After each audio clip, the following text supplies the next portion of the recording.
Nada é para sempre. Psicografia de Maurício de Castro, pelo espírito Hermes.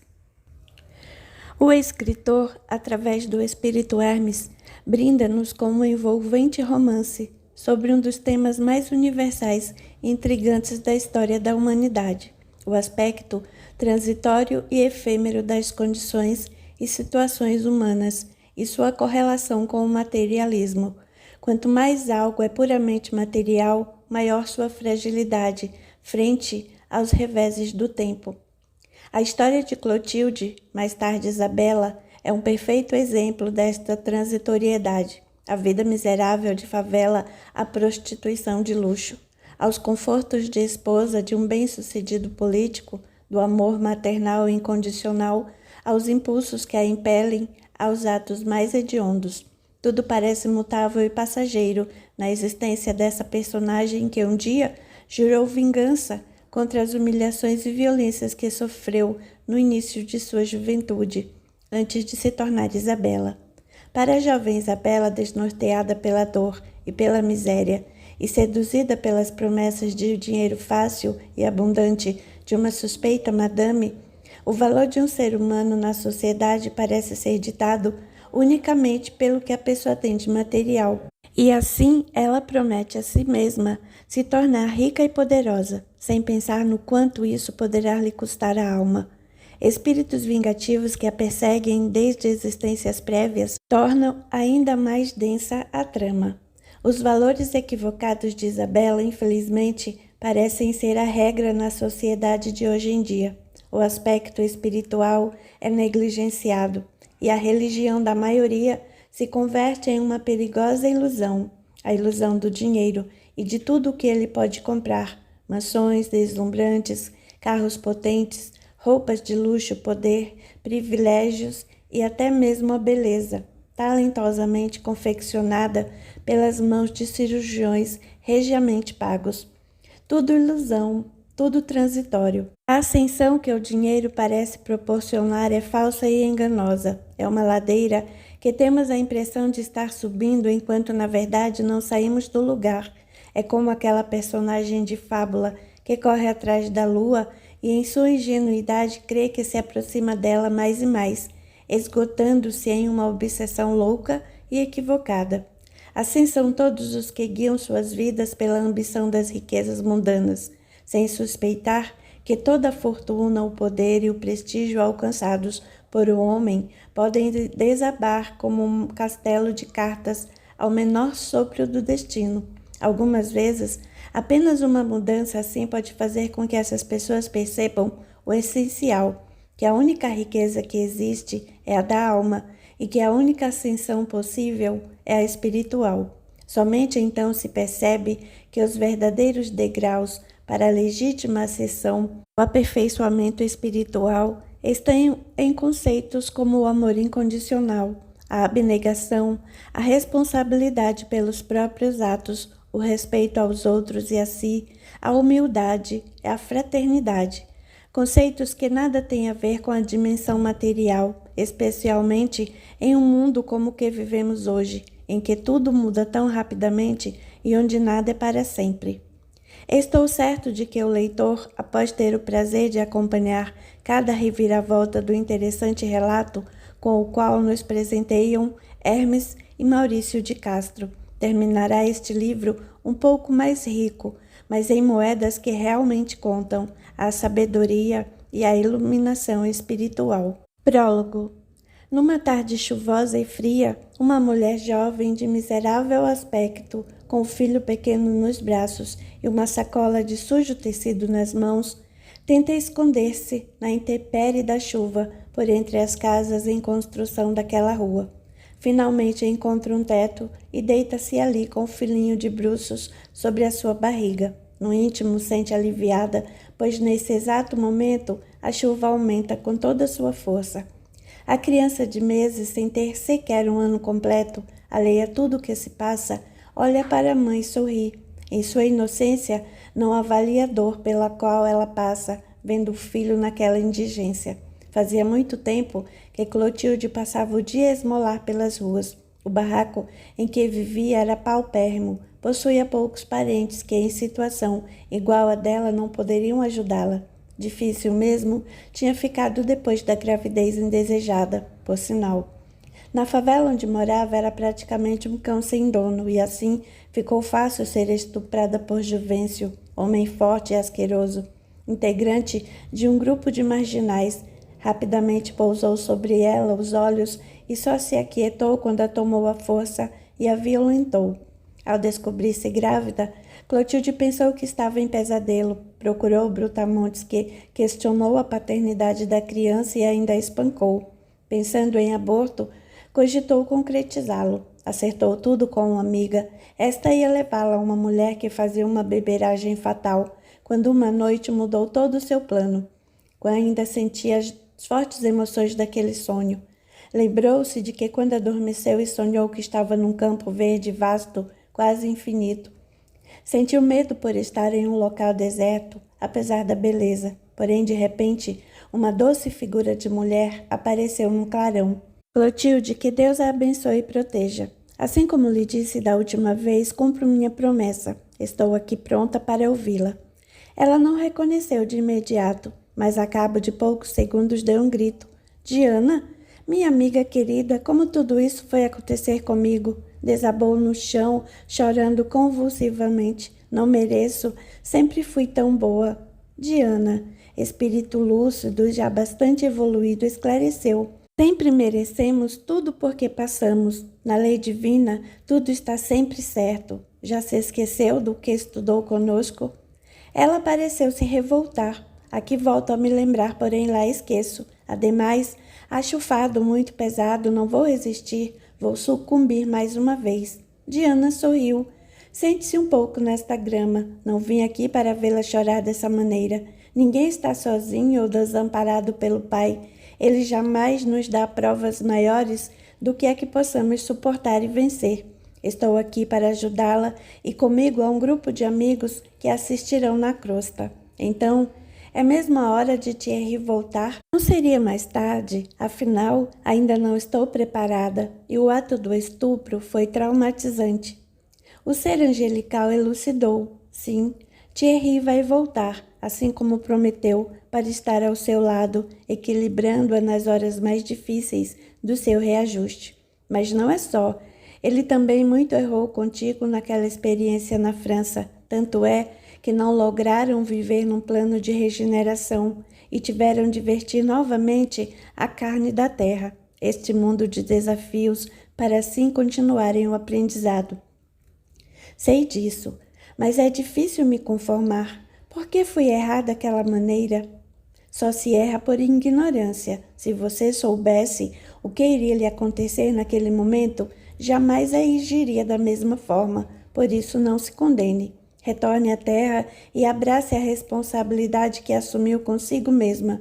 Infelizmente, teve de ser por meio de um estupro, mas Thierry estaria com você de uma maneira ou de outra. Volte e fique com Deus. A mulher deu-lhe um abraço terno e desapareceu envolta no mesmo clarão que a fez surgir. Clotilde acordou chorando, um pranto dolorido e aliviado ao mesmo tempo. Despertando de seu desvaneio, ali naquela casa em construção, olhava a chuva impertinente. Ela percebeu o quanto fora feliz em sua escolha e como aquele sonho a havia ajudado. Se não fosse ele, talvez Daniel não estivesse ali naquele momento, enchendo sua vida de encanto e alegria. Aquela frase, abrace a responsabilidade que assumiu consigo mesma, ficou em sua mente, e foi ela quem a fez no dia seguinte desistir do aborto. A chuva parou e ela percebeu que já era tarde e não poderia mais esmolar naquele dia. O pouco que conseguira dava para ela, mas Daniel, o que iria comer? Seguiu em direção à favela com essa preocupação em mente. E ao subir o morro, uma mulher esbaforida veio ao seu encontro. Corre, Clotilde. Começou um incêndio na favela e seu barraco está em chamas. Acho que não sobrou nada. Meu Deus, que horas começou isso? Não sei direito, mas o fogo consumiu tudo muito rápido. Clotilde tentou se apressar, porém ao chegar perto, percebeu que de sua casa nada sobrara. Entregou Daniel nos braços de Shirley e começou a chorar. Seu barraco era sua dignidade, mesmo feito de madeira, era a maneira de dizer a si mesma que tinha algo de seu. Naquela noite, Clotilde foi pedir abrigo na casa da mãe. Lá alimentara Daniel com um mingau sem nenhuma substância nutritiva, e o resto da noite não conseguiu dormir de tanto chorar. A visita. O dia amanheceu nublado e as nuvens encobriam os raios solares. Clotilde acordou cedo, providenciou a parca alimentação para o filho e sentou-se em frente do barraco de sua mãe, começando a chorar. Tinha pouco mais de 20 anos e já sofria amargamente sem nunca ter feito mal a ninguém. Sua infância triste, em meio aos tiroteios e às guerras contra o tráfico de drogas na favela, a tinha transformado numa adolescente melancólica e sem expectativas. Desde pequena, saía às ruas para pedir esmolas com a mãe e sentia no rosto das pessoas todo o desprezo por gente como ela, pobre e com pouco estudo. Se muitos davam de bom grado um pedaço de pão, um punhado de açúcar ou farinha, outros batiam a porta ou viravam o rosto em desagrado. Como a vida era difícil. Estava assim, concatenando as ideias, quando sua mãe Lourdes, uma senhora idosa, gorda, de cabelos desgrenhados, saiu à porta e se dirigiu a ela. Sentadas sobre um tronco de árvore sem vida, elas começaram a dialogar. Filha, a vida é ruim e cheia de problemas para todos nós. Quando você quis morar sozinha, não me intrometi, mas avisei dos perigos que ia passar vivendo só com Daniel. Seu corpo é belo de formas e os brutamontes daqui são violentos. Todos os dias eu rezo para que não lhe aconteça de novo o que houve com Juvencio. Nem fale, mãe, nem eu, nem a senhora merecemos a vida que levamos. Depois de ter o Daniel foi que pude perceber o quanto preciso dar a ele uma vida melhor. Não quero viver neste morro para sempre. Não sonhe, minha filha. Sabe que isso é impossível. Quem nasce pobre, morre pobre.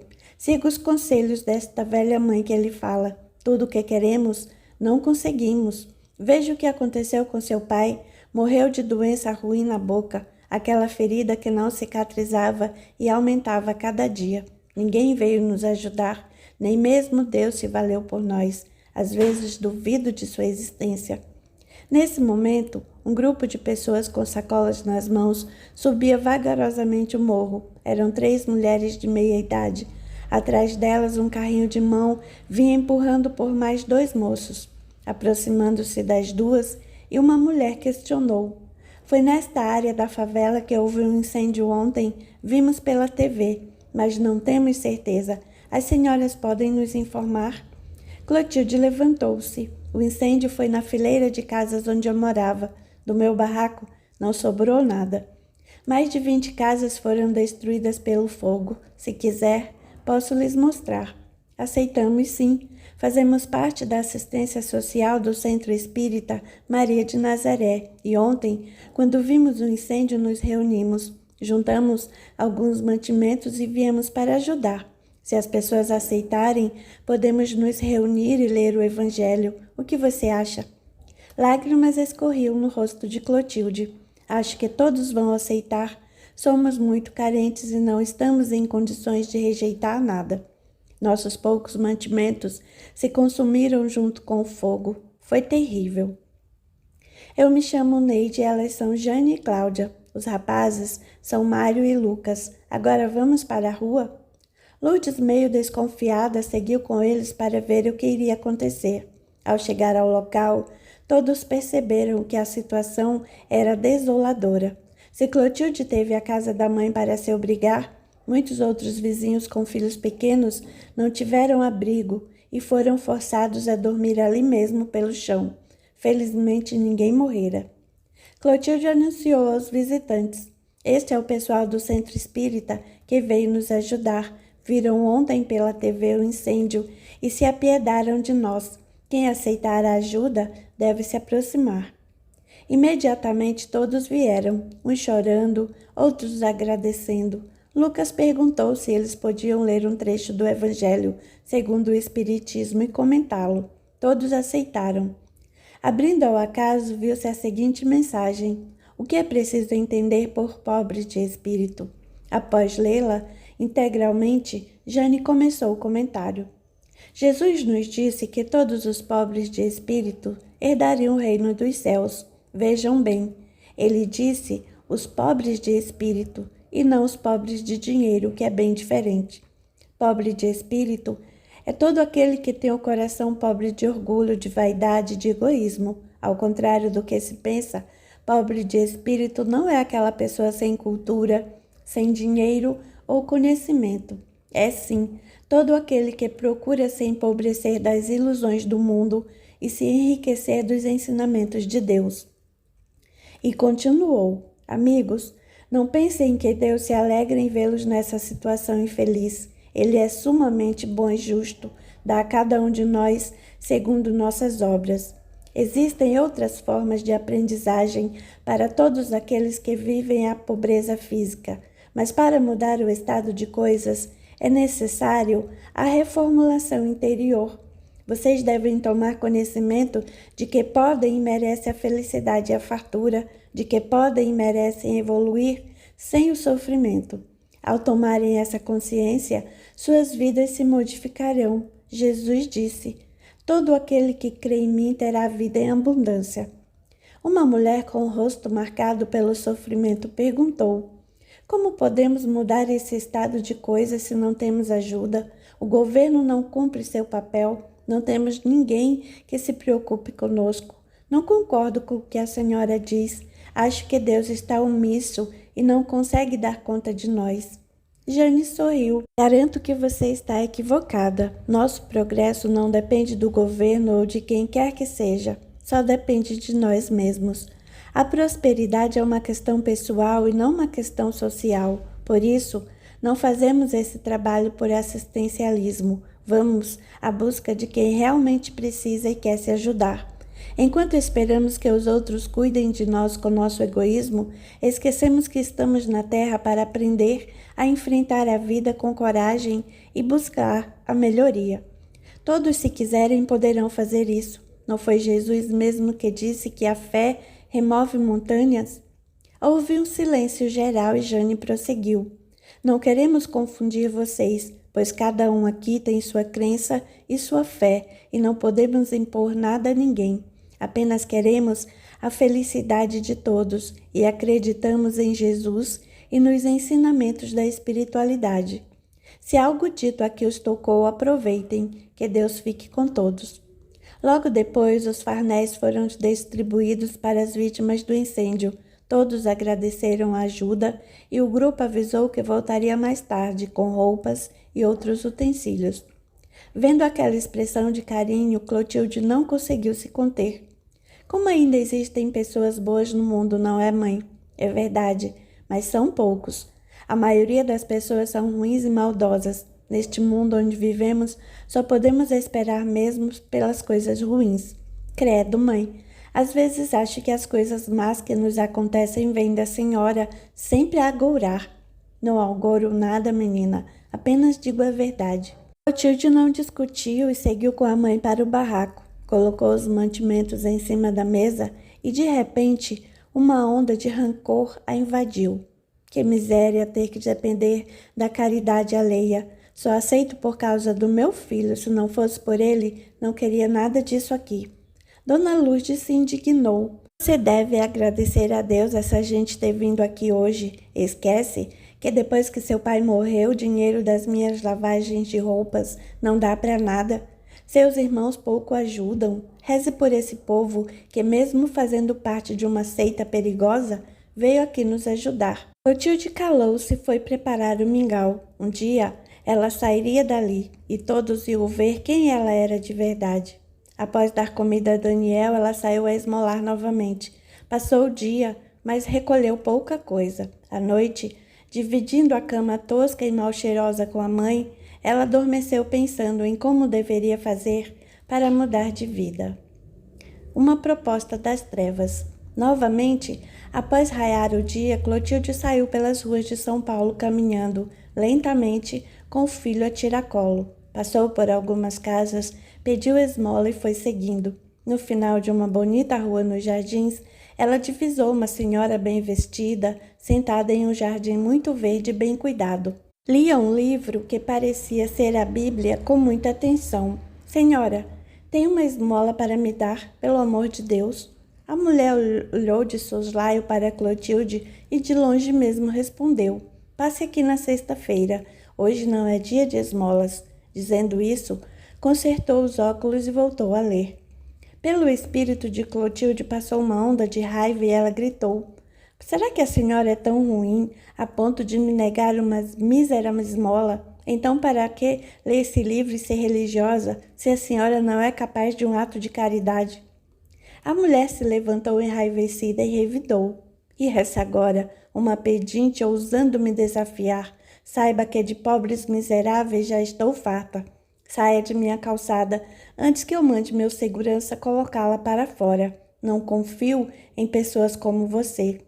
Quem é a senhora para falar assim só porque é rica, pensa que é a dona do mundo? Eu amaldiçoo que a senhora termine os seus dias na pior das situações e que quando morrer vá para o inferno. As palavras de Clotilde, ditas com tanta energia negativa, fizeram vibrar de ódio o espírito daquela mulher. Com ódio ela gritou: Ronaldo, vem aqui agora. De repente um homem forte e de roupas escuras apareceu. Esta miserável ousou desafiar Augusta de Camargo e vai ter o que merece. Deu uma surra nela. Clotilde tentou correr, mas o peso do filho e os passos rápidos do homem a fizeram ceder. Ele lhe puxou o filho, colocou-o no chão e a espancou. Depois se retirou e entrou pelos portões da suntuosa mansão. Jogada no chão, Clotilde não sabia qual era a dor maior, se a moral ou a física. O certo é que, naquele momento, um ódio surdo por tudo e por todos brotou de seu coração, e ela chorou, mais de raiva do que de tristeza. Pegando Daniel na calçada, saiu se arrastando pela rua, olhou a casa da senhora, que já estava longe, e jurou em voz alta: Um dia voltarei para me vingar, maldita. A partir de hoje, ninguém vai mais me maltratar. Eu é que maltratarei, pisarei, prejudicarei e farei mal a todos os que encontrar pela frente. Olhou para Daniel, que sorria e disse: Filho, você ainda será muito rico e vou ensiná-lo a pisar, magoar e ferir as pessoas. Juro que ninguém nunca mais vai humilhar você. Nesse instante, sombras escuras se aproximaram de Clotilde. Uma delas, que parecia a chefe do grupo, disse: Nosso trabalho foi perfeito, essa já está ganha. Bastou um pouco de humilhação para ela ceder aos nossos impulsos e ainda vamos mais longe. Muita atenção, a segunda parte do plano é a mais importante, está por vir. Vamos lá. Dizendo isso, o grupo de espíritos das trevas desapareceu chão adentro. Clotilde andou sem rumo durante horas e Daniel começou a chorar. Percebeu que o filho estava com fome e providenciou alimentação. Felizmente, um senhor lhe deu um pouco de leite. Ao alimentar o filho, ela percebeu que agora era seu estômago que clamava por alimento. Sem ter o que comer, enfraquecida e humilhada, começou a chorar sentada no meio-fio. Após algum tempo, notou que uma mulher excessivamente arrumada e com roupas de cores berrantes a fitava como que a vasculhar seus mais íntimos pensamentos. O que a senhora quer? Perguntou Clotilde com raiva. A mulher de seus 60 anos, percebendo a fúria em sua interlocutora, aqueceu. Estava admirando você, uma moça tão bonita, de formas tão exuberantes, jogada em um chão como indigente. Você não merece nem pode ficar assim. Ao ouvir aquelas palavras, Clotilde ficou feliz, pelo menos alguém a valorizava. É isso que eu sou, uma indigente sem dinheiro, sem casa para morar com meu filho e sem comida, como quer que eu esteja. A mulher, com muito traquejo, sentou-se com ela e falou: Eu me chamo Aurélia, ou melhor, Madame Aurélia, e quero ajudá-la. Se aceitar minha proposta, poderá morar comigo e ainda levar esse bebê. Como? Não entendi. Morar com a senhora? Mas com que intenção me faz essa proposta? Não sou o que a senhora está pensando, não me interesso por mulheres.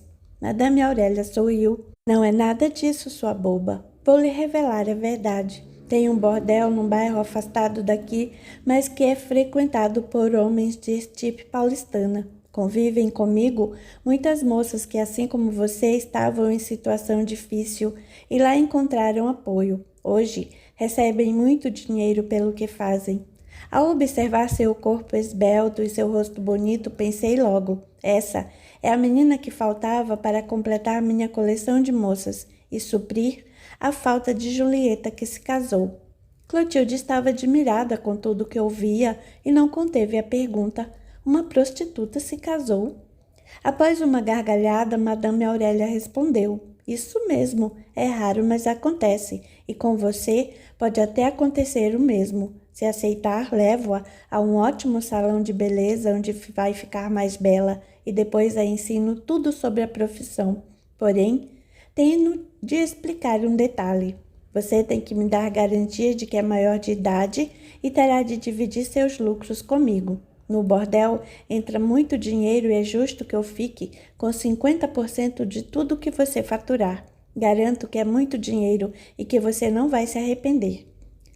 Enquanto Clotilde pensava, os espíritos das trevas começaram a envolvê-la. Não vê que Madame Aurélia é a única capaz de lhe tirar desse sufoco? Ninguém até hoje a ajudou. Ao contrário, todos a humilharam. Depois, como prostituta, você deve chegar a ser rica. Vamos logo, aceite. Cedendo à proposta, ela respondeu: a senhora tem razão, vou seguir seus conselhos. Ainda hoje levei uma surra. Fui humilhada e jurei que nunca mais ninguém ia me fazer sofrer. Quero sim ser rica e vou conseguir isso, usando o sexo e os homens. Chega dessa vida ruim que só me faz sofrer. As duas se levantaram e seguiram trocando ideias. Quem tivesse evidência poderia enxergar um grupo de espíritos deformados abraçando as duas e lhes inspirando ideias. Num canto da rua, Diana e mais 2 companheiros estavam atentos. Nunca pensei que ela fosse ceder tão fácil à influência das trevas. Infelizmente ela cedeu e não pudemos interferir. Mais uma vez o livre-arbítrio nos impede a ação. As criaturas são livres para agir tanto como são para pensar. Diana concordou. Infelizmente, o apelo para a comercialização do sexo está muito difundido na Terra. Os espíritos das trevas têm conseguido muitos seguidores no mundo e Clotilde vai errar mais uma vez.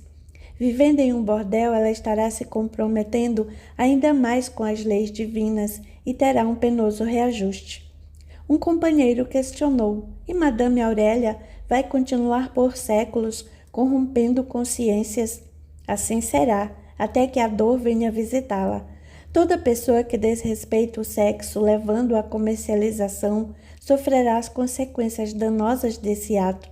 Infelizmente, na Terra, isso vem acontecendo desde o princípio, sem que os homens aprendam a lição. Agora vamos, companheiros, temos muito que fazer pela nossa irmã Clotilde. Afinal, como disse Jesus, não são os sãos que precisam de médicos, e sim os doentes. Dizendo isso, seus vultos radiosos desapareceram na direção do bordel, onde Clotilde passaria a viver. Entre o bem e o mal. Madame Aurélia e Clotilde seguiram andando até um ponto de ônibus e alguns minutos depois desceram em Higienópolis. Seguiram por uma rua residencial e ao final dela entraram numa mansão do início do século XX. Madame Aurélia esclareceu: ganhei essa casa de um político influente assim que comecei na vida. Até hoje moro aqui e mantenho o estilo, apenas fazendo algumas reformas. Clotilde estava maravilhada com a beleza da casa e do jardim. Seguiram por ele e entraram por uma pesada porta de madeira. Ao penetrarem em um grande recinto, houve uma agitação geral. As outras moças vieram para perto, umas admirando a beleza de Clotilde, outras questionando sobre ela e o bebê, a cafetina. Parem de amolação, se querem saber, minha intuição estava certa. Pela manhã, encontrei a substituta de Julieta. Foi fácil e rápido. Maria José, trabalhadora antiga da casa, inquiriu: como a senhora descobriu? Pensei que tivesse saído às compras, como sempre faz pela manhã. A senhora, quando quer buscar uma moça nova, sempre procura à noite no sinal? A cafetina pareceu meditar, sentou no sofá e respondeu: Não sei o que me deu hoje pela manhã. Ao acordar, tinha certeza de que se saísse, encontraria alguém para o serviço. Não costumo acreditar nisso, mas parece que tinha alguém do meu lado dizendo que eu deveria sair e que encontraria a pessoa que queria. Andei por horas sem rumo, até que achei Clotilde chorando, sem casa e sem comida. A sorte me mandou para o lugar certo. Clotilde estava envergonhada. Desde já se sentiu uma mercadoria. A maneira como aquela mulher falava dava a entender que ela não passava disso. Sente-se aí, menina. Estas são suas colegas e aquele ali é Floriano, nosso mordomo. Fique à vontade. Vou subir e preparar seu quarto. As outras moças, com roupas sumárias e coloridas, aproximaram-se e começaram a fazer perguntas, às quais Clotilde respondia meio desnorteada. Ela estava muito admirada com o luxo daquele local, nunca entrara num lugar assim. Começou a observar toda a decoração, as cortinas de um veludo cor de vinho, os móveis que pareciam ser do início do século passado. O bar, muito luxuoso e decorado com quadros de artistas famosos, os tapetes vermelhos e as estátuas de pessoas nuas e fazendo sexo completavam o visual do ambiente. As moças foram saindo e ela chamou: Eile, você por favor não me deixe só, estou tão desorientada. Morgana se apiedou. Você é tão nova, por que não escolhe outro tipo de vida? É que não tem outra saída. Sou pobre, moro numa favela com minha mãe no barraco miserável. Cansei de pedir esmola pela rua e ser humilhada. O encontro com Madame Aurélia mudou minha vida. A partir de hoje, quero ser outra pessoa. A colega se admirou. Nossa, você está decidida mesmo, mas não se engane, a vida aqui não é fácil. Ao ver nossos colegas gargalhando e bebendo, achamos que tudo é muito bom. Contudo, a prostituição tem seu lado cruel. Estou disposta a enfrentar todas as consequências. Fico cada vez mais admirada. Pensei que esse tipo de bordel não existisse mais. Mas existe, explicou Morgana, que parecia estar na casa dos 30 anos. Nem todas as prostitutas gostam e podem viver fazendo programas no sinal. Muitas são mortas pelos clientes ou envolvidas no tráfico. Outras não conseguem se manter e preferem um lugar assim como o nosso. Clotilde continuava curiosa. Vocês não têm problemas com a polícia? Dame Aurélia só admite que trabalhem com ela mulheres maiores de idade, e a mansão de Higienópolis, como aqui é chamada, é protegida por políticos influentes do governo, que inclusive são frequentadores assíduos dos nossos serviços. Esta casa tem proteção de muita gente grande. Clotilde se sentiu segura e feliz. Ali realizaria seu sonho. Então não vejo por que essa vida tem um lado ruim, comentou ela, e Morgana sorriu. É que você está chegando agora, não sabe o que terá de enfrentar. Se o dinheiro é alto, os ossos do ofício são por vezes repugnantes. Madame Aurélia exige que façamos sexo com qualquer cliente sem distinção, muitas vezes até mesmo com drogados, bêbados ou homens violentos. Eles nos usam como querem, terá de ser forte e se acostumar. Olhando para o bebê ao seu lado no sofá, Clotilde pensou: vou ser forte e suportar. Para conseguir meu objetivo, farei de tudo. Madame Aurélia desceu as escadas e chamou por Clotilde. Seguiram por um longo corredor que tinha muitas portas. Na última à esquerda pararam. Ao entrarem no quarto, Clotilde ficou deslumbrada. Uma cama de casal, coberta com luxuoso lençol vermelho, abajur, banheiro e janelas com cortinas, seria o seu recanto. É aqui que você passará a viver a partir de agora, explicou a velha senhora. Não costumo deixar que mulheres com crianças vivam aqui, mas você é uma exceção. Sua beleza e seu corpo são raros de serem encontrados. Olhe sua barriga, nem parece que teve criança. Você será um sucesso aqui na casa, mas vou logo avisando. Não tolero arrependimentos, briga entre colegas ou rejeição a clientes. Qualquer coisa que fizer de errado aqui voltará para o olho da rua. Sou muito boa, mas perco a paciência com ataques de consciência, choro e lamentações. Se quiser viver neste lugar, terá de seguir as normas da casa. Clotilde ouviu tudo um pouco assustada. A mulher, com olhos penetrantes, prosseguiu. A partir de hoje, também não terá vida própria. Sua vida pertence a esta casa. Primeiro, vamos começar mudando seu nome. Clotilde é um nome arcaico e feio. Não combina com mulheres que devem dar prazer e alegria aos homens. De agora em diante, se chamará Isabela. Vá almoçar, pois à tarde sairemos às compras e ao cabeleireiro. Mudaremos esse corte horrível e o pintaremos de maneira a chamar a atenção. Seja rápida, tome um banho, estou esperando por você lá embaixo. Com a voz sumida pelo medo, Clotilde indagou: e meu filho, onde ficará nas horas de trabalho? Paciência, tudo se resolve no tempo ideal. Dizendo isso, saiu fechando a porta atrás de si. Clotilde caiu em um pranto convulsivo por mais de meia hora. Depois, ainda influenciada por espíritos inferiores, concluiu que só havia para ela aquele caminho, e que agora não era hora para arrependimentos. Algum tempo depois desceu, almoçou, alimentou o filho e, ao sair, deixou Daniel com uma de suas colegas. Pelo centro de São Paulo, elas fizeram compras e foram ao salão de beleza. Mais tarde, quando chegou, Clotilde parecia outra pessoa. As amigas a felicitaram pela nova aparência que deixou algumas com inveja, tamanha era sua beleza. Como faço se meus parentes me procurarem? A severa mulher foi taxativa. Esqueci de lhe dizer que, enquanto viver na mansão de Higienópolis, não terá mais família. Está proibida de procurá-los e, se for encontrada, deverá livrar-se deles o mais rápido possível. Em seu caso, acho difícil encontrar em você, pois, vivendo naquela miséria, dificilmente chegarão até aqui. A noite chegou e já no quarto, Madame Aurélia lhe explicou: hoje você ficará aqui quieta sem aparecer. Daqui a pouco, o grande salão será aberto e você ouvirá muita música, gargalhadas e gritos. Não se assuste, são suas colegas no trabalho. Sua estreia será amanhã. Faremos uma festa especial para você. Haverá um leilão. Quem pagar mais vai estrear a nova trabalhadora da casa. Clotilde ainda estava chocada com tudo aquilo. No entanto, tinha de prosseguir. Do ponto onde estava, jamais olharia para trás. Aquela vida pobre e miserável que levava morrera naquele dia. Não queria mais saber da mãe, aquela velha gourenta, nem de seus irmãos, pobres e sem emprego. Mesmo com toda a algazarra formada no salão, Clotilde conseguiu dormir. Em poucos minutos, estava fora do corpo.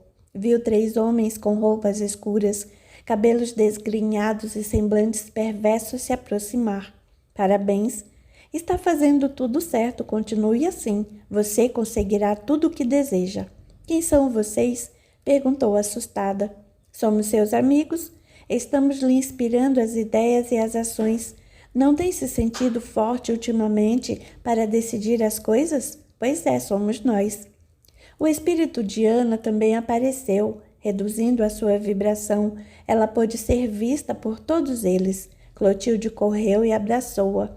Minha amiga, você continua ainda do meu lado, mesmo com a vida que estou querendo levar. Veja que eles ali são meus amigos. Diana, com semblante sereno, olhou-a séria enquanto falou. Clotilde, pense muito no que vai fazer para não se comprometer ainda mais. Essa vida que pretende iniciar só vai levá-la ao caminho do sofrimento. Esqueceu o que já fez no passado, você e Davi? Ainda dá tempo. Nós a aconselhamos a romper esse laço com essas pessoas e voltar para a casa de sua mãe. Lá a intuiremos e você conseguirá melhorar de vida honestamente. Não posso. Infelizmente não posso. Quero ser rica, famosa, para poder humilhar e ferir aquela mulher horrível que me ofendeu e a todos que encontrar no caminho. Só conseguirei isso aqui, com essas pessoas. Não vê que na favela nada conseguirei a não ser pedir esmolas?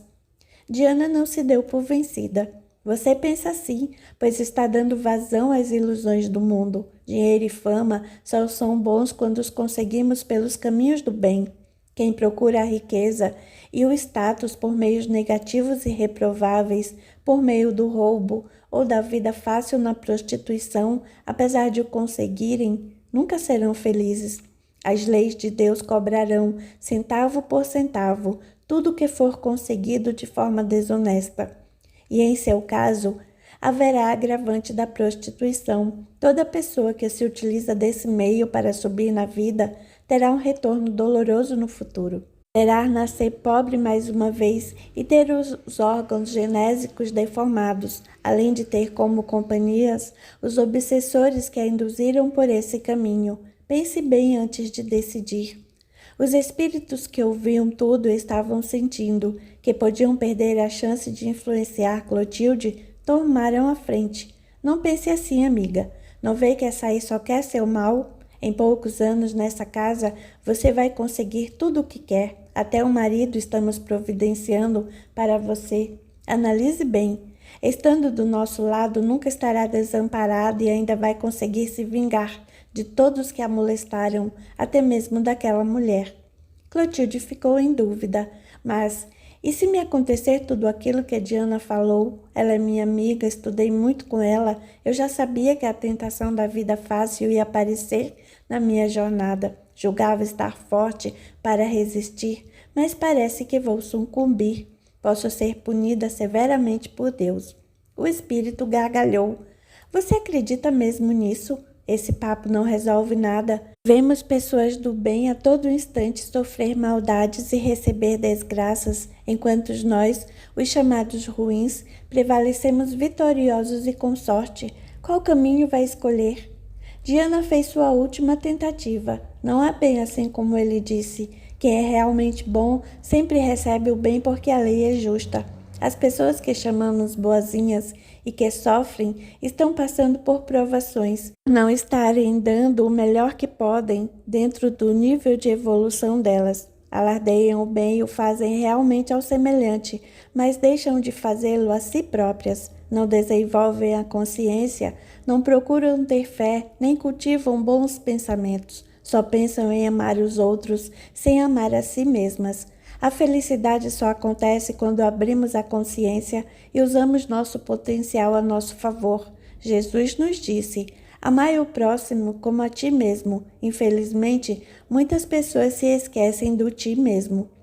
A amiga espiritual de Clotilde tomou novo fôlego e completou: quanto aos maldosos que estão vivendo bem, é bom que eles se preparem, pois a vitória do mal é apenas momentânea. Deus realmente não pune ninguém. Todavia, chega a hora do acerto de contas com a própria consciência, e é possível que sofram bastante até se voltarem novamente ao bem, reparando todos os delitos cometidos, ou o que é pior, expiando.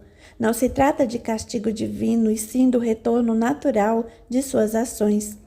Clotilde pensou um pouco e decidiu: não adianta tentar me iludir, cansei das ilusões de que o bem sempre vence e de que Deus a tudo provê. Vou cuidar de minha vida e não quero mais saber de suas interferências. Sou grata por tudo que me fez, mas se for para ficar me cobrando agora, prefiro não vê-la mais. Ao ouvir aquela frase, Diana desistiu e desapareceu, indo à busca de seus companheiros. Amigos, comentou Diana ao encontrá-los. Mais uma vez, Clotilde preferiu entrar pela porta larga que conduz à perdição.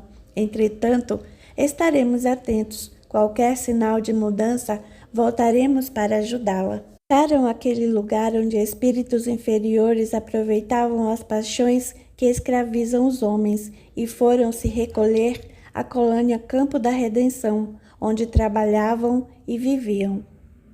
A primeira vítima.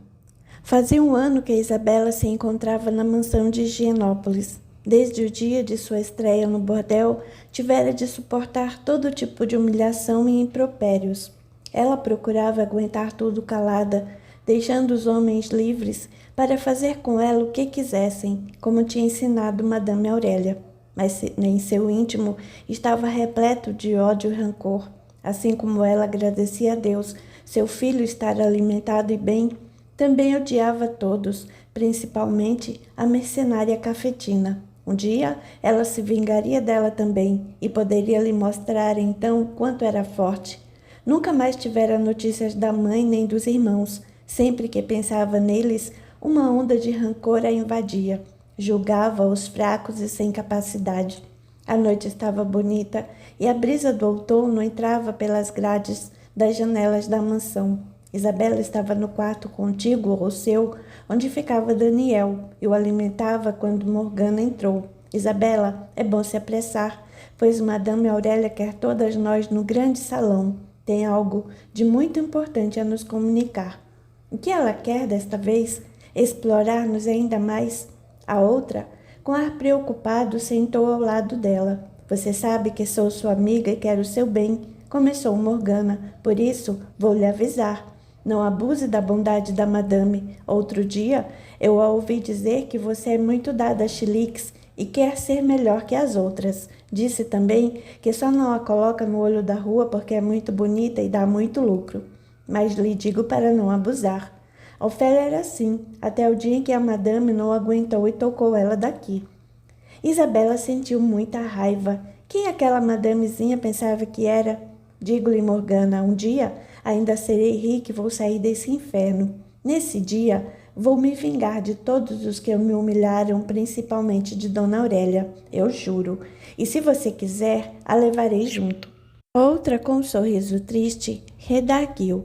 Isso é muito difícil de acontecer, no entanto, se você um dia melhorar de vida, lembre-se da amiga aqui. Agora vamos descer, que a chefe nos espera e não gosta de atrasos. No salão, as outras já estavam sentadas esperando o início da reunião. Madame Aurélia, tragando elegante cigarro e bebericando um vinho seco, começou. Hoje teremos uma visita muito importante em nossa casa. Trata-se de um cavalheiro que nunca veio aqui e nos visitará pela primeira vez. É um importante senador, braço direito do nosso governo. Quero que vocês todas estejam bonitas, da ponta da unha até o fio do cabelo. Ele vai escolher uma de vocês para passar a noite de graça e nenhuma poderá se recusar. Isabela protestou. Por que de graça? Isso nunca aconteceu antes. Se me escolher, eu não vou. Não brinque, garota. Esse homem é importante, amigo de um protetor nosso, e lhe devemos esse presente. Ele escolha você, terá de ir, ou então será mandada para o olho da rua. Há muito tempo venho estando engasgada com suas gracinhas aqui. A prostituição é trabalho como qualquer outro e deve fazer vontades e agrados ao freguês. E como toda boa empresa que também tem seus brindes, por isso, uma de vocês será o brinde da noite. Agora subam e se arrumem, pois quero todas impecáveis.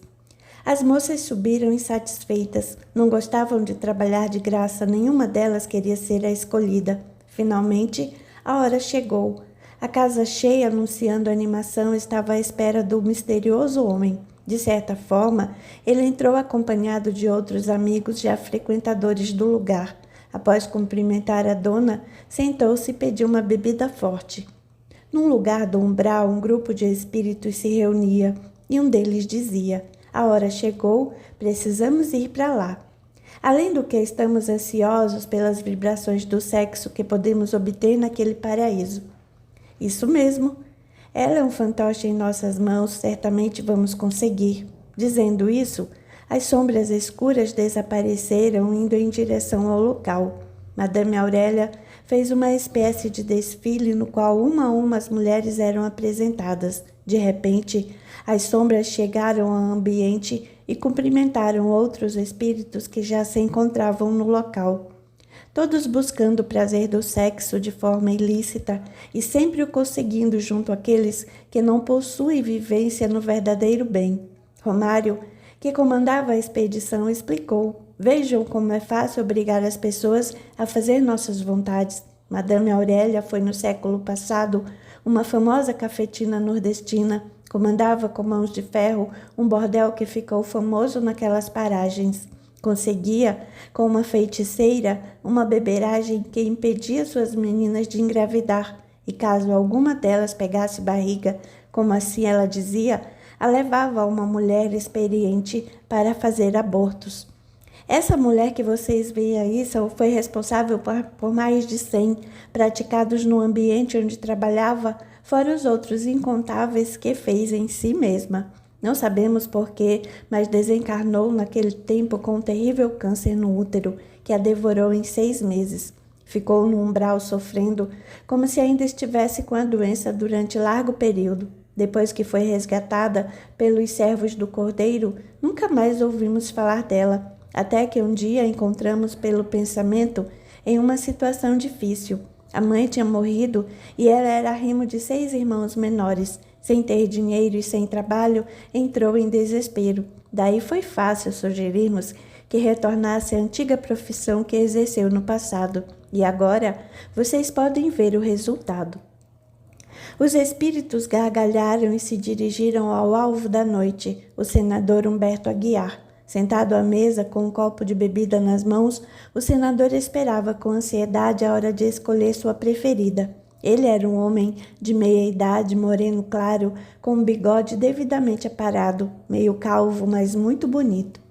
Apesar de parecer contraditório Romário dizer que não sabia por que Madame Aurélia havia desencarnado com câncer no útero, uma vez que tinha provocado tantos abortos em si mesma e em outras de suas meninas, o motivo parece muito claro. Devemos ter em vista que a ótica é a de Romário, que não tinha esclarecimento suficiente para entender as leis divinas. Qualquer uma das mulheres ali se daria por feliz ao passar uma noite com ele, desde que fosse regiamente compensada, porém de graça nenhuma estava disposta. Madame Aurélia, microfone à mão, iniciou a homenagem dizendo palavras belas ao senador, que tanto contribuía com o governo, e o deixou à vontade para escolher sua parceira da noite. Humberto, num gesto muito seu, colocou a mão direita no queixo e perspassou o olhar em cada uma delas minuciosamente. Estava difícil escolher. Realmente, seus amigos tinham razão. Madame Aurélia só trabalhava com mulheres de primeira. Como escolher a melhor? Romário, atento, percebeu que era o momento exato de agir e, lançando um olhar que logo foi compreendido pelos seus companheiros, iniciou a operação. Eles se abraçaram ao senador e começaram a sugerir frases. Escolha Isabela, não vê que ela é a melhor, dizia um. A sua deverá ser aquela do costume azul, não a deixe escapar. Você aqui é rei e pode tudo, o outro dizia. Com Isabela você terá a noite inesquecível, com a qual sempre sonhou, vociferava o outro. Sem perceber que estava sendo envolvido por espíritos perversos, cujas intenções ele estava longe de saber, Humberto, de repente, sentiu-se magnetizado pelo olhar e pelo corpo da mulher do vestido azul.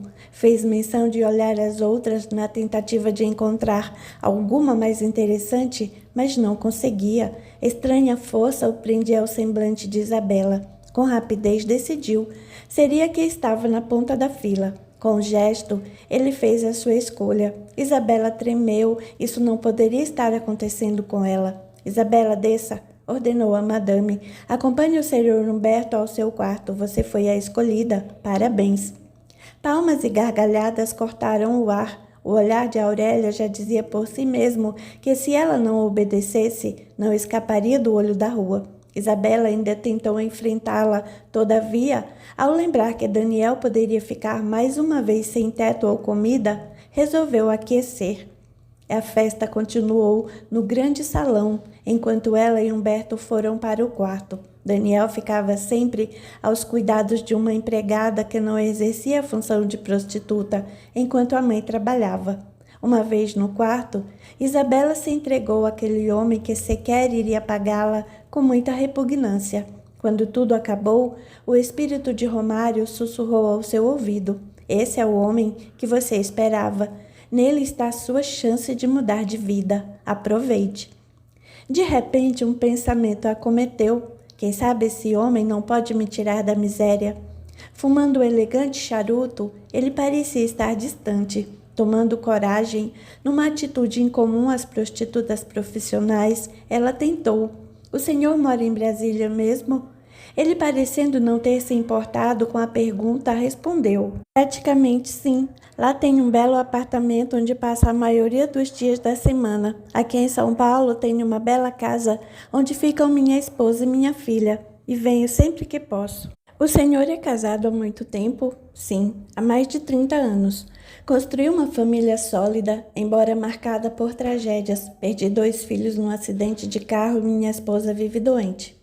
Influenciada pelos espíritos das trevas, subitamente ela pensou: esse homem ainda será meu, vou tirá-lo dessa mulher doente e serei assim a esposa dele. O senador parecia estar apreciando a conversa, porém em hora nenhuma se opôs às perguntas dela. Mas isso não era algo comum de ele fazer com mulheres desse tipo. Mal sabia que agia assim pela influência de espíritos ainda atrasados que estavam no local. Toda pessoa que busca o prazer do sexo de forma comercial está sujeita à invasão de espíritos inferiores. O senador Humberto Costa de Aguiar era visado pelo astral inferior fazia anos, mas só depois de várias tentativas tinham conseguido influenciá-lo, e a hora havia chegado. Bastava Isabela fazer o que eles desejavam. Isabela deu sua cartada. Gostaria de vê-lo mais vezes. Será sempre de graça? É porque é para você. Vestindo-se, ele respondeu: voltarei outras vezes, sim. Deu um beijo no rosto dela e saiu fechando a porta atrás de si. Desceu.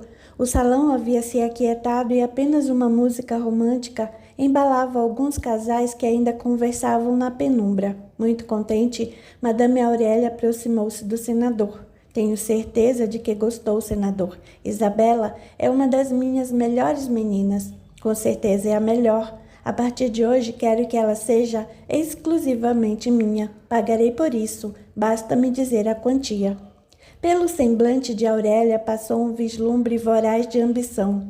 Gostaria que o senhor soubesse que não vai custar barato. Felizmente, temos de nos manter. E pela estrutura da casa, o senhor pode perceber que gastamos muito, principalmente para oferecer o que há de melhor a pessoas como o senhor, por exemplo.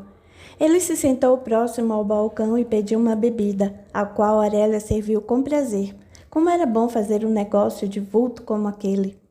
Fumando outro charuto, que pela marca Aurélia percebeu ser importado, ele confessou: "E a Isabela hoje sem pagar, o que me deixou meio constrangido. Não é de meu feitio usar essas mulheres sem dar nada em troca. Aceitei por insistência de amigos, mas a partir de hoje ela será só minha. Faça os cálculos que eu pago." Com muita satisfação, aquela mulher acostumada a vender o corpo das pessoas calculou tudo muito rápido e mostrou a quantia ao senador. Sando o bigode, lhe afirmou: "Nossa, não pensei que ela fosse tão cara, porém tenho de concordar que é realmente esse o valor que ela tem." Assinou o cheque, pegou o paletó e saiu sem esperar os amigos. Dentro do carro, o senador ficou pensando nos intensos momentos de prazer que vivenciara ao lado daquela jovem mulher e jurou para si mesmo que jamais a perderia.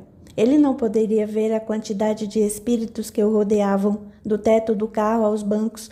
Espíritos viciados em bebida e sexo estavam em contato com aquele homem que se imaginava sozinho. Em processo de vampirismo, essas entidades retiravam dele o fluido vital e, com isso, encurtavam em muito o número de anos de sua presente encarnação. Era a primeira vítima de Isabela e seus comparsas desencarnados na presente existência. Ela que reencarnara para progredir e crescer com o próprio esforço, condição que sempre exige mudanças de atitudes e pensamentos, estava preferindo a porta larga, que, como disse Jesus, sempre nos conduz à perdição. Uma vida destruída. O carro último modelo parou em frente de um majestoso portão de ferro. Humberto, com o controle remoto, abriu o portão e, após colocar o veículo na garagem, entrou na elegante vivenda, construída em bairro luxuoso de São Paulo. Aquela casa causaria inveja a qualquer pessoa, mesmo as da mesma classe do senador. Tudo ali fora cuidadosamente escolhido por Flaviana de Camargo Aguiar, quando no auge da sua felicidade afetiva se casara com o homem amado. Naquela época, quando ele ainda não tencionava seguir carreira política, tudo era diferente. Amoroso e apaixonado, ele a cortejara até conseguir sua mão em casamento. Não fora fácil. Humberto era ainda muito novo e vinha de uma família que, apesar de ter algumas posses, não era rica. Ele sempre tinha sido muito ambicioso e jamais se casaria com uma mulher que fosse pobre ou tivesse patrimônio igual ao seu. Ele queria mais. Tensionava ser milionário e só fazendo um casamento de conveniência com uma moça da alta sociedade é que iria conseguir. Era início dos anos 70 e a revolução sexual havia transformado o comportamento e o caráter de muitas moças naquela época. Para Humberto, encontrar uma altura dos seus sonhos estava praticamente impossível. A vida, quando quer, por um espírito à prova, que ele mesmo atrai com o próprio comportamento, faz surgir oportunidades de onde menos se espera. Eis que no baile de sua formatura, onde se tornara bacharel em Direito, Humberto conhece Flaviana. Do primeiro encontro ao casamento foi menos de um ano. Os pais dela, o senhor Hipólito e Dona Augusta, haviam sido educados de forma austera e sempre condicionados ao pensamento de que as classes não deviam nem podiam ser misturadas. Porém, a paixão da filha única pelo recém-formado Humberto, aos poucos, foi minando a resistência dos pais, que acabaram por concordar. Humberto fez o papel de moço apaixonado quando na realidade só queria mesmo era ascensão financeira e social, principalmente a financeira. Agradavam-lhe as formas do corpo e o rosto angelical de Flaviana, mas amor mesmo ele não tinha por ela. Foi um casamento sem amor, portanto, fadado ao fracasso. Flaviana, como a maioria das mulheres, teve uma educação equivocada, fantasiava o homem perfeito, que iria parecer e lhe fazer todas as vontades. O mimo a fez achar que Humberto era o príncipe que a vida lhe mandara. Iludida com o sonho de amor, ela atraiu para sua vida justamente o homem que iria, por intermédio da desilusão e da dor, fazê-la amadurecer. Após as pompas da cerimônia, a rica lua de mel, começou para eles o tempo da convivência. Depois dos primeiros anos, a paixão que ele demonstrava esfriou. Vieram os 2 primeiros filhos, a rotina entediante até que logo após o fim do regime militar, Humberto interessou-se pela política. Filiou-se a um partido que estava surgindo com muita força naquele momento e anos depois até se candidatou à vice-presidência do país, mas foi derrotado. Conseguindo o cargo de senador, deixou para sempre de advogar, tarefa que exercia com bastante enfado. Entrou na sala excessivamente luxuosa e tudo estava às escuras. Naquele momento, pensou no quanto era infeliz. Patrícia havia nascido em meio às brigas e confusões de um matrimônio já fracassado. O senhor Hipólito, percebendo que a filha fora enganada, praticamente cortou relações com o casal, principalmente após saber das aventuras sexuais do genro.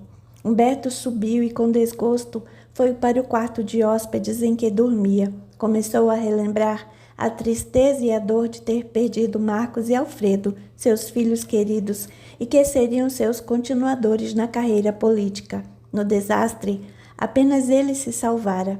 Começou a chorar de emoção. Apesar de tudo, ainda lhe restava Patrícia, que era o seu anjo bom. Só por ela é que não abandonava para sempre aquela casa triste e sombria, apesar de rica e composta com tudo o que há no mundo moderno. Poucos anos depois do nascimento de Patrícia, estranhos sintomas acometeram sua mulher. Ela começou a ter náuseas e vômitos frequentes. Manchas arroxeadas começaram a surgir junto com um forte prurido. Mas os médicos não conseguiam diagnosticar a doença, até que ela começou a urinar mais que o normal e sempre que o fazia era com muita dor e sangramento. Quando foi descoberta a insuficiência renal, ela já estava com mais de 90% dos rins comprometidos. Os médicos afirmaram que só o tratamento com hemodiálise poderia lhe dar algum tempo a mais de vida, pois um transplante naquele momento seria arriscado e até fatal, além do que teriam de enfrentar a fila de espera, mesmo sendo ricos.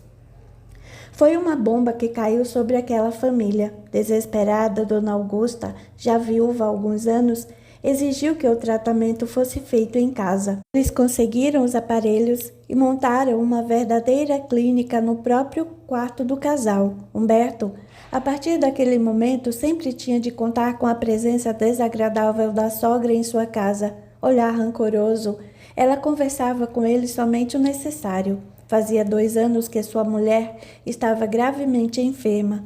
Humberto chorava copiosamente sua desdita, perder os filhos. A riqueza não o tornara tão feliz quanto imaginara e sentia um imenso vazio dentro do peito. Só mesmo na política e no sexo encontrava algum prazer. Mas ultimamente, toda vez que podia, fugia das reuniões do Senado. Estava perdendo o gosto pela vida. Só agora, ao encontrar Isabela, que tinha vislumbrado uma nova luz em seu caminho. Sem que ele pudesse ver, seus filhos desencarnados estavam ali a velar por ele. Marcos e Alfredo, espíritos bons, logo compreenderam como atraíram aquelas mortes por acidente e trataram de procurar auxiliar o próximo na colônia onde viviam. Trabalhavam bastante, porém sem se desligar um instante sequer da família que os recebera com tanto amor na terra. Ao perceberem a doença da mãe, prontamente foram buscar explicações com um dos instrutores da cidade em que viviam. Foram recebidos com cordialidade por Alexandre. Vieram saber sobre o estado de Flaviana. Fui informado de que está desenvolvendo uma doença terminal. Marcos, olhos marejados, redarguiu. Isso mesmo, não conseguimos entender porque aquela que foi nossa mãe na terra tem de passar por semelhante sofrimento. Gostaríamos de ajudar.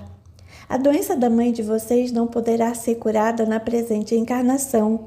Tentem se conformar para poderem ajudar. Adoecer junto com ela não terá o menor remédio. Por quê? Foi a pergunta aflita de Alfredo. Todas as doenças que acontecem aos encarnados surgem pela maneira equivocada com que estão guiando suas vidas. O corpo de carne é uma espécie de válvula que absorve as energias doentias produzidas pelo pensamento humano e as extravasa em forma de doenças. No caso de sua mãe, ela se encontra escrava da hemodiálise, porque foi escrava a vida inteira das próprias ilusões. Terá de modificar a forma de pensar para encontrar a paz e o equilíbrio. No entanto, isso não acontecerá na Terra, só vai se dar depois do desencarne. Notamos que a nossa mãe estava muito infeliz, mas ela não se iludiu. Quando percebeu quem nosso pai era de verdade, acordou para a vida e procurou viver da melhor maneira possível. Alexandre explicou. Engana-se. Sua mãe trocou de ilusão. Se antes o que a dominava era o sonho de amor, agora ela vive na esperança de que Humberto mude de comportamento e ainda seja o que ela espera. Sua mãe alimenta o desejo de transformá-lo. Triste situação. Infelizmente, a doença é a forma que a vida encontrou de levar ao seu espírito a cura porque ela tanto anseia. É necessário, acreditem. Se ela não precisasse passar por semelhante situação, a bondade divina não iria permitir.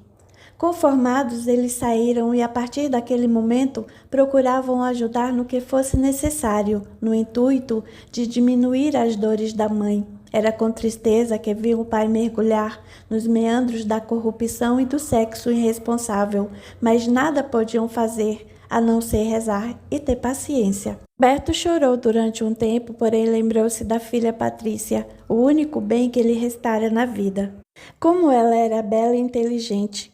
Já estava com 18 anos e havia terminado o colegial. Pensava em prestar vestibular e ser psicóloga.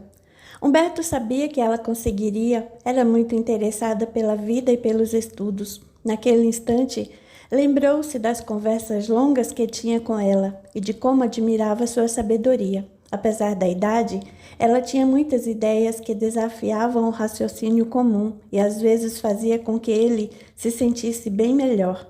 Pensando na filha, adormeceu. Pela manhã, já devidamente barbeado, desceu. Tinha acordado bastante cedo, apesar de ter dormido tarde. Encontrou Patrícia à mesa tomando café. Bom dia, papai. Como é bom tê-lo em casa. Está ficando cada vez mais rara a sua presença aqui. Levantou-se e deu um beijo na sua testa. Enquanto Eulália, a criada, o servia, ele comentou. Esta casa sempre me traz recordações tristes. A lembrança dos seus irmãos, dos tempos de felicidade que vivia ao lado de sua mãe. Tudo isso me machuca muito.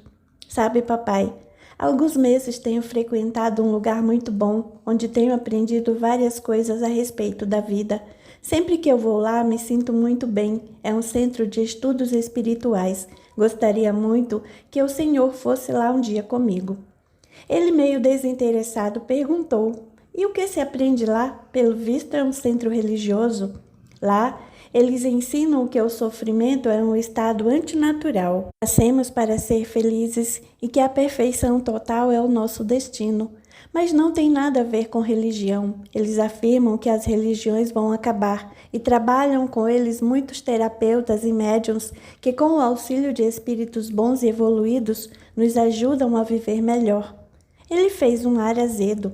Só podia ser mesmo o espiritismo. Quero que saiba que aqui nunca ensinamos religião a ninguém. Cada um sempre foi livre para seguir o que quisesse, mas não me obrigue a ouvir coisas que vêm de pessoas simplórias e supersticiosas. Muito me admira você, sempre tão inteligente, ter caído em uma dessas. Ela continuou sem se importar. Eles trabalham como espiritualistas independentes, mas têm bases no espiritismo codificado por Allan Kardec. Vendo o Senhor sempre tão triste, observando a doença horrível de mamãe, os fatos trágicos que aconteceram com meus irmãos, sempre me perguntei o porquê e nunca encontrei respostas. Hoje, com o pessoal do centro, tenho descoberto coisas incríveis e sei que tudo está certo da maneira como está. Eles me deram o livro dos Espíritos para ler e com ele estou descobrindo até o próprio Deus. Não é fabuloso, papai? Coçando o bigode, Humberto replicou: Sei não, tenho medo de que eles coloquem em sua cabeça que seus irmãos morreram e sua mãe está sofrendo porque estão pagando débitos de vidas passadas. Conheço pessoas espíritas que, depois de abraçarem essa doutrina, se tornaram conformistas e estagnadas, aceitando tudo sem reagir.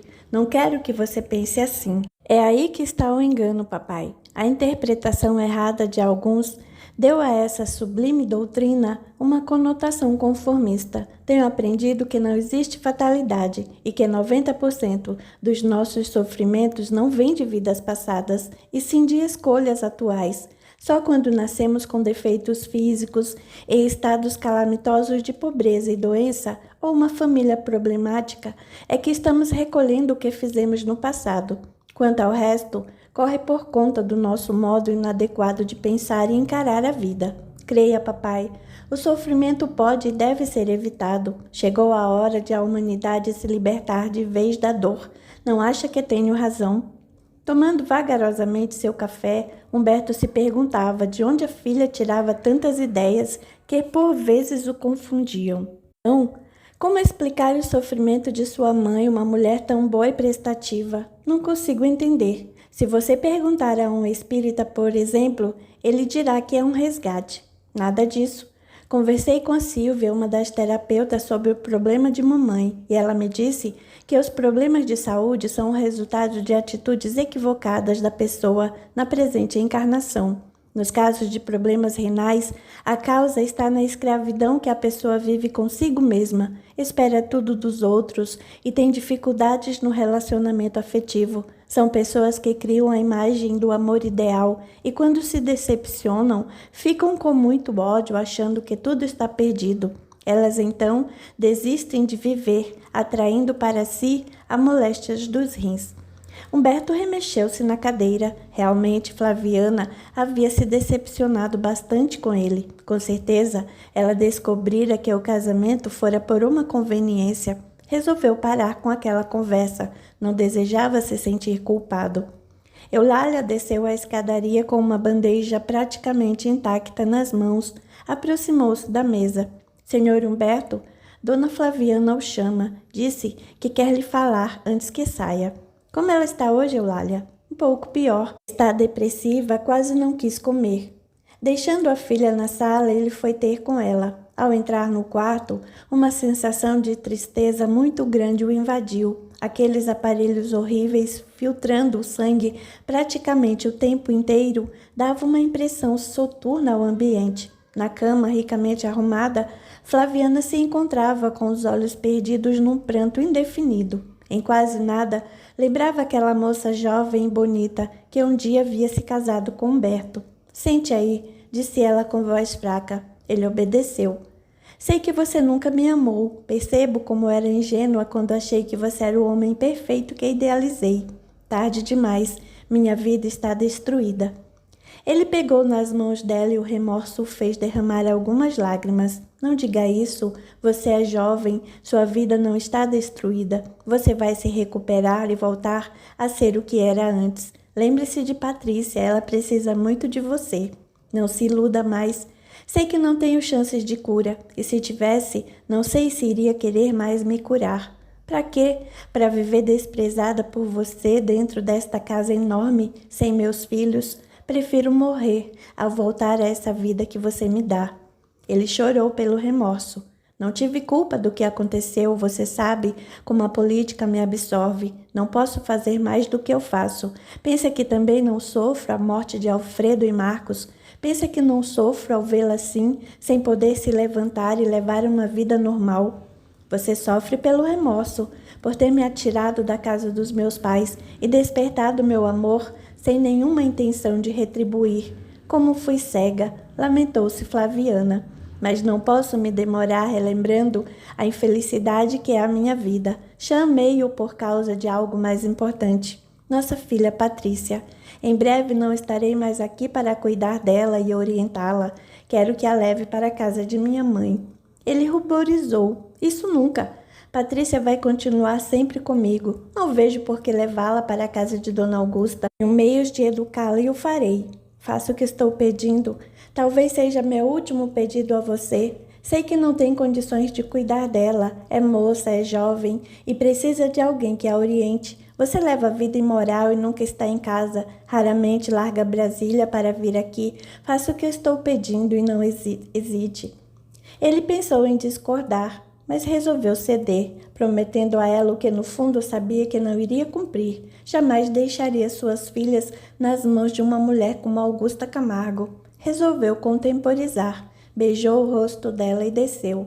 Patrícia não estava mais à mesa, todavia, teve uma desagradável surpresa ao passar pela sala. Dona Augusta o esperava. Quero falar-lhe. Não subi porque não queria interromper sua conversa com minha filha. Não sei do que se tratava, mas espero que não a tenha feito sofrer mais do que até o momento. Ele foi seco. Digo o que quer, pois estou muito atrasado.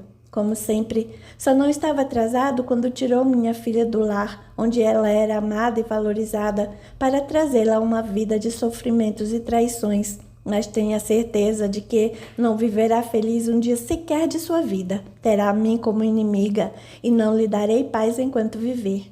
Ele esfregou as mãos, tentando conter a raiva. Digo o que a senhora quer, pois preciso sair. Seja breve.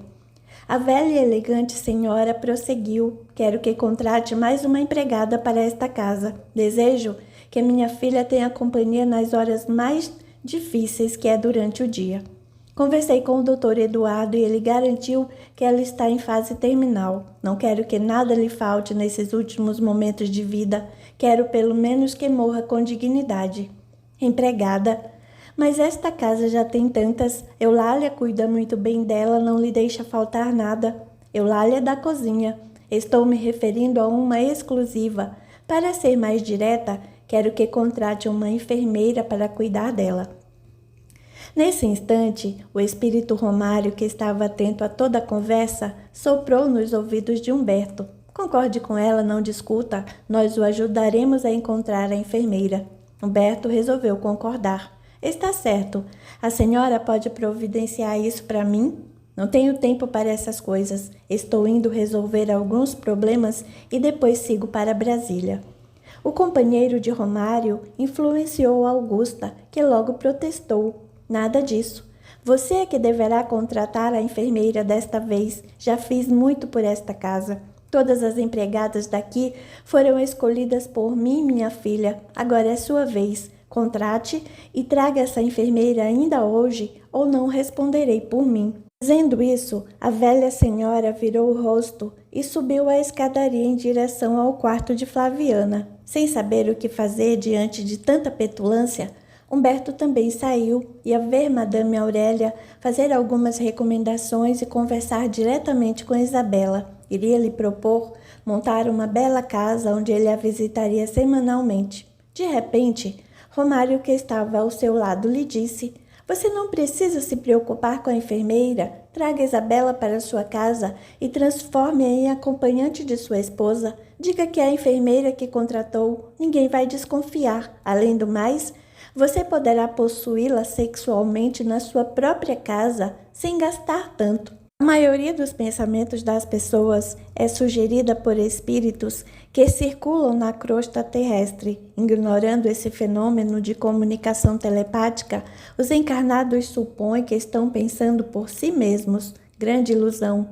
Assim como existem os bons espíritos que lhe inspiram ideias nobres e boas, há os inferiores, que os tentam levar cada vez mais para a queda. Humberto, pelo comportamento que mantinha e pelos pensamentos que cultivava, cortara a relação com seu guia espiritual, que não conseguia mais influenciá-lo. Respeitando o livre-arbítrio, seu mentor o deixara livre para que, recolhendo a dor, pudesse amadurecer. Após captar com facilidade as ideias de Romário, ele exultou. "Tive uma ideia excelente. Resolvi agora o que fazer com Isabela. Será a enfermeira perfeita que Dona Augusta tanto almeja." Feliz com a ideia aceita, Romário regressou para o sítio infernal, onde vivia com uma comunidade muito grande de espíritos, que, assim como ele, lutavam para conduzir a humanidade à maldade e à dor, degradando-se nos caminhos que levam ao sofrimento. Uma inimiga. Na mansão de Higienópolis, no dia seguinte à visita do senador, Madame Aurélia reuniu todas as suas empregadas no grande salão. Queria falar com elas em especial. "Gostaria de agradecer a todas pela noite memorável que tivemos ontem. Nossos protetores saíram satisfeitos. Libero as bebidas para todas durante uma semana." Muitas sorriram gratas pelo elogio, outras logo se levantaram e foram para o bar. Muitos espíritos as seguiram também, contentes com a ideia de poder sentir o sabor da bebida por intermédio delas. Naquele lugar, além do vício sexual, havia agravante do álcool. Hélia olhou profundamente para Isabela, que logo notou que ela lhe queria falar em particular. "Isabela, vamos subir, temos muito que conversar." Luana, que invejava bastante a beleza e o porte da companheira de profissão, tornou: "Nossa, quanto mistério! Ontem foi a escolhida da noite, hoje é a preferida da patroa, quanto privilégio!" Fingindo não ouvir, as duas subiram. No quarto excessivamente luxuoso de Aurélia, Isabela se acomodou. Estava preparada para ser explorada mais uma vez. Por certo, o senador havia gostado dela e a queria de graça. Isso seria ótimo, pois estava em seus planos conquistá-lo definitivamente. "Isabela, faz mais de um ano que está aqui comigo. Como já teve a oportunidade de ver, nem sempre a vida aqui é boa. Também não há o que reclamar, tendo vindo de um lugar como o que você veio. Considere-se até com muita sorte. Mas seus dias de prostituta praticamente acabaram." Isabela estremeceu. "Vai me mandar embora? A senhora não pode fazer isso comigo. Dei muito lucro a esta casa e pretendo continuar dando. Meu filho aqui cresceu, está bem alimentado e com saúde. Tenha piedade. Só tenho aquela favela horrível para viver." Começou a soluçar. Aurélia sorriu. "Não precisa chorar nem se ajoelhar aos meus pés. Não é nada disso que você está pensando. É algo muito melhor, maravilhoso." "Não entendo. O que pode ser?" "Você sabe que sempre a considerei uma filha. Se fui dura algumas vezes, foi porque precisava. Quem trabalha nesse ramo sabe muito bem que às vezes temos de ser inflexíveis com os empregados. Saiba que em agências especializadas os donos costumam ser bem menos tolerantes que eu, mas você parece que nasceu com uma estrela. Em pouco tempo conseguiu o que todas almejam, um homem rico e apaixonado aos seus pés." Isabela continuava sem entender. Será que era o que estava pensando? Não podia ser. "Continue, madame." "É isso mesmo. O senador Humberto a comprou. A partir de hoje, não vai servir a nenhum outro homem. Será peça exclusiva para ele." "Como isso foi acontecer?" Não sei. Os homens são assim. Uns são difíceis, outros são fáceis de se apaixonar, mas todos, quando se apaixonam, cometem loucuras. Mensalmente, ele vai me pagar tudo o que você costumava render aqui dentro. Também vai pagar você por fora, mas esse acerto só os dois poderão ter. Contudo, aqui vai um conselho: tire dele tudo o que puder. Os homens merecem ser usados até o último centavo. Se um dia ele não lhe servir mais, o abandone sem titubear, mas enquanto estiver com ele, sugue tudo a que tem direito. Isabela estava radiante, finalmente o universo conspirava a seu favor. Estava mais fácil do que ela podia supor. Num gesto impulsivo, abraçou a madame e desceu as escadarias gritando que estava livre e que era amada. Sua única amiga Morgana se aproximou abraçando-a longamente. Foram para o jardim. Sentadas no banco, Isabela lhe contou tudo e finalizou: Morgana, estou muito feliz. Minha vida vai mudar e como a minha, a sua também. Quem dera, amiga, mas não vejo como. Seja feliz você. Acho que eu nasci para esta vida mesmo. Não diga isso. Tenho um plano e sei que vai dar certo. Se der, vou ser a senhora Isabela Guiar. Quando isso se realizar, saberei agir para tirá-la daqui. Essa cafetina miserável deve estar ganhando uma fortuna comigo, mas hoje me deu conselhos benéficos. Vou aproveitar tudo que a vida está me dando e saberei retribuir a sua amizade e lealdade para comigo. Morgana tinha no canto dos olhos uma lágrima teimosa. Se fizer isso por mim, serei eternamente grata. Penso que a prostituição não é algo bem visto por Deus. Sinto-me muito culpada cada vez que troco meu corpo por dinheiro. Não seja boba em pensar em Deus em uma hora dessas. Se ele realmente existisse, não teria feito esse mundo cheio de desgraças e de gente como nós. Pense em você. Ceda aos homens até que eu atire daqui. Tenha paciência. A outra pareceu se acalmar. De repente, elas viram o carro de Humberto parar em frente à mansão. Ele entrou e cumprimentou as duas. Madame Aurélia está em seus aposentos. Deseja falar com ela, senhor? Perguntou Isabela. Ao fitá-la, ele sentiu mais uma vez que ela era a mulher perfeita para ser sua e a enfermeira que a sogra queria.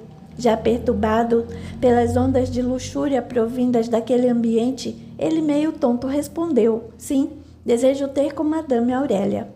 As duas entraram, conduzindo o senador para dentro do recinto. Em poucos minutos, estavam ele e Aurélia no escritório.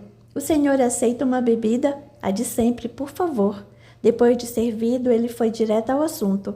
Quero desfazer a proposta que fiz à senhora ontem. Desejo tirar Isabela daqui.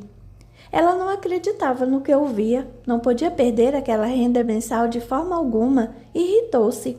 O senhor não pode chegar aqui e fazer o que bem entende. Somos um grupo muito unido, prezo pelo bem-estar das minhas meninas, e não vou permitir que tire uma delas daqui sem que vá lhe dar uma vida digna.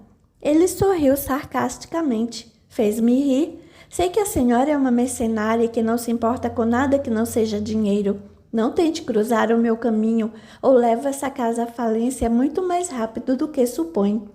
Ela tentou contemporizar. Não vê que vai cometer uma loucura? Para onde pretende levar uma mulher que conheceu ainda ontem? Não sabe quem ela é nem do que é capaz. Falo há muitos anos com esse tipo de gente e sei que são capazes de tudo para atingir seus objetivos. Pode se dar muito mal. Isabela é sonsa, falsa e arrogante. Também percebo nela um instinto agressivo. Tenha cuidado com o que vai fazer. Acompanhado pelos espíritos desde que saíra de casa, Humberto estava suficientemente influenciado para não ceder às palavras de Aurélia. Não desejo saber de mais nada que venha da senhora. Não acredito no que diz. Interesseira só pensa em explorar o corpo alheio para viver. Sei que vai fazer minha cabeça para que Isabela não vá comigo, mas aviso de que não vai adiantar. Aceite o que eu estou propondo, fique com o dinheiro que lhe dei e se dê por satisfeita em ter passado um tempo com ela lucrando tanto. Agora ela é minha e vai seguir comigo ainda hoje. Madame Aurélia resolveu não insistir. Então que seja como o senhor quiser, depois não diga que não avisei. Ah, e tem mais, algo que nunca lhe contaram. Isabela tem um filho, ele mora com ela aqui. Terminada a conversa, Humberto subiu ao quarto de Isabela e deu-lhe pessoalmente a notícia. Ela parecia delirar, não poderia acreditar de forma alguma que aquilo estivesse acontecendo com ela. Após se beijarem longamente, os dois foram para a cama, onde ela mais do que nunca procurou se esmerar. Quando tudo terminou, ele a olhou e disse: "Arrume todas as suas coisas, que às 5 horas passarei aqui para levá-la. Tenho alguns compromissos e após resolvê-los venho sem falta." Ele deu uma pausa.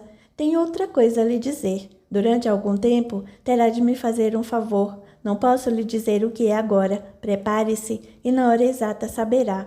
Ela concordou rapidamente. Não podia perder aquela chance. Subitamente, segurou com muita força os braços dele e confessou: "Há um segredo que ninguém lhe contou, mas é preciso que saiba antes de qualquer coisa." "O que pode ser?" "Tenho um filho. Ele vive aqui comigo nesse quarto ao lado. Uma empregada cuida dele para mim enquanto trabalho. Se não puder levá-lo comigo, recuso agora sua proposta." "Ele é meu bem mais precioso." Humberto sorriu. "Sei que tem um filho. Fui informado por Madame Aurélia. Já pensei nisso e tenho a solução. Você terá uma bela casa onde poderá viver com ele. Enquanto estiver me ajudando no que preciso, poderá contratar uma babá para olhá-lo." Emocionada, Isabela se ajoelhou aos pés de seu protetor e chorou. "Não sei como agradecer o que tem feito. Às vezes penso que estou sonhando e a qualquer momento vou acordar." Ele olhou para um ponto indefinido e pensou alto. "Nem sei também por que tenho feito tudo isso. Sinto por você uma atração incrível, irresistível. Uma força muito grande me atrai até você. O que sei é que a partir daquela noite não consigo mais viver sem pensar em tê-la ao meu lado." Eles se beijaram, deixando recomendações a Madame Aurélia para que ajudasse Isabela com as bagagens. Ele saiu. A alegria foi grande quando Morgana ficou sabendo o que finalmente iria acontecer com a amiga.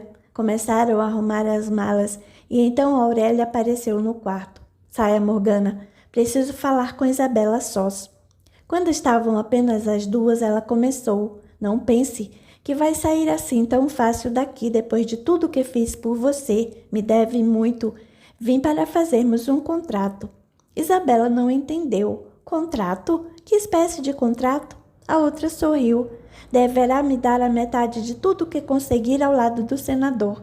Acha mesmo que depois de tê-la tirado daquela favela, tratado de você nos melhores salões de beleza, dando-lhe um nome, ajudando seu filho a não morrer de fome, vai sair assim sem molhar muito bem a minha mão? Lembre-se, senhora, de tudo isso que já fez, já retribui regiamente a duras penas. Servia aos piores homens que frequentaram esta casa e lhe dava 50%. Para a senhora isso basta. Não tente me atrapalhar. Estou protegida por um homem muito importante e se a senhora tentar algo vai se arrepender."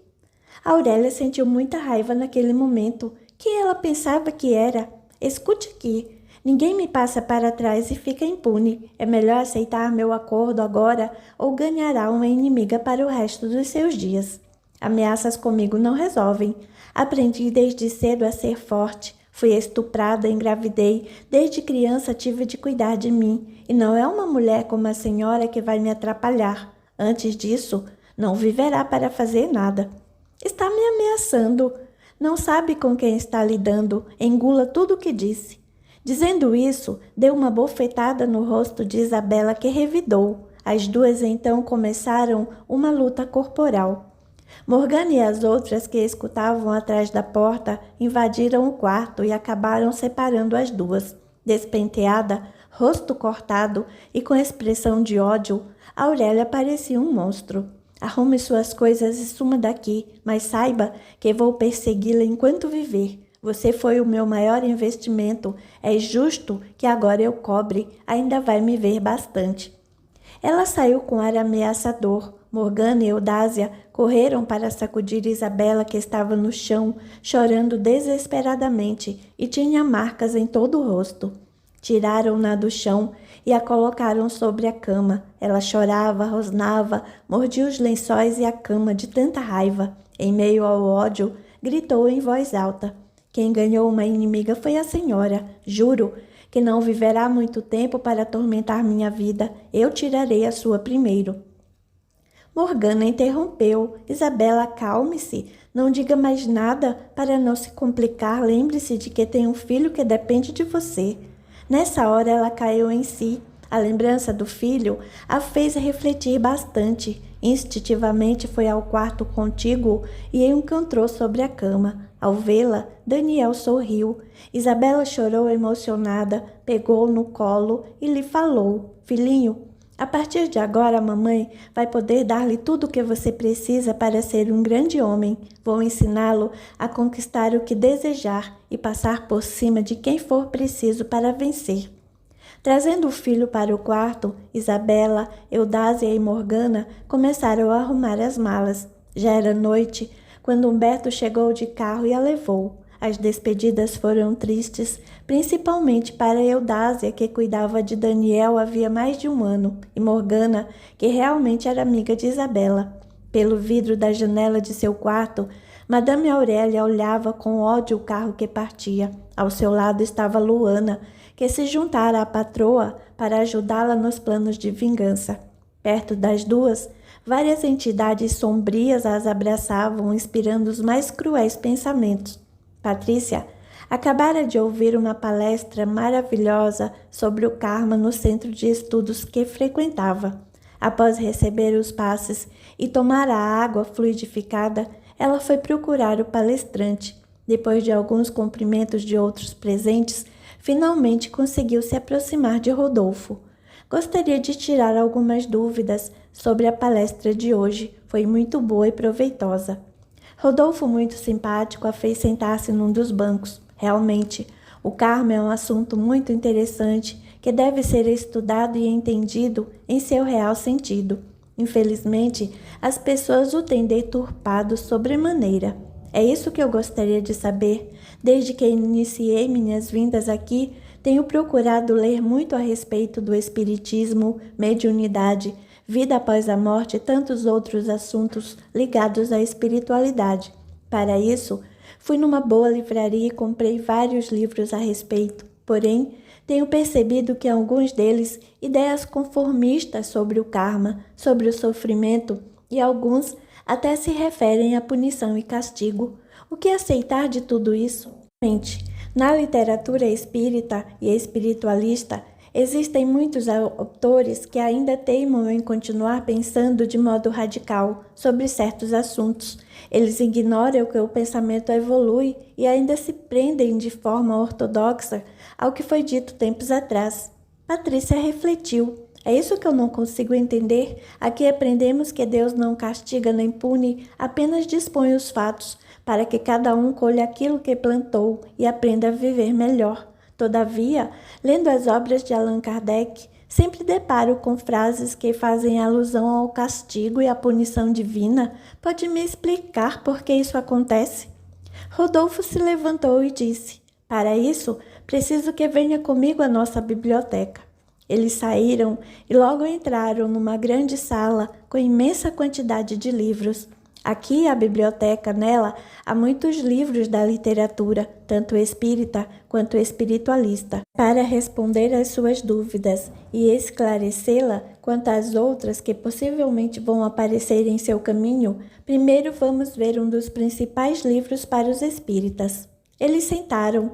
Rodolfo puxou de uma das estantes um exemplar que Patrícia logo percebeu ser de O Evangelho segundo o Espiritismo. Veja bem, Patrícia, logo na introdução deste livro, Kardec, em sua sabedoria e raciocínio ímpar, nos informou que não é a opinião de um homem que se deverá aliar-se, mas a voz unânime dos espíritos. Não é um homem, não mais nós, que outro, que fundará a ortodoxia espírita. Não é tampouco um espírito vindo se impor a quem quer que seja. É a universalidade dos espíritos se comunicando sobre a terra por ordem de Deus. Hoje, como você mesma tem observado, universalizou-se a verdade de que Deus não castiga nem pune. Esse ensino se tornou praticamente universal nas lides espirituais e já tomou conta de quase todo o globo terrestre.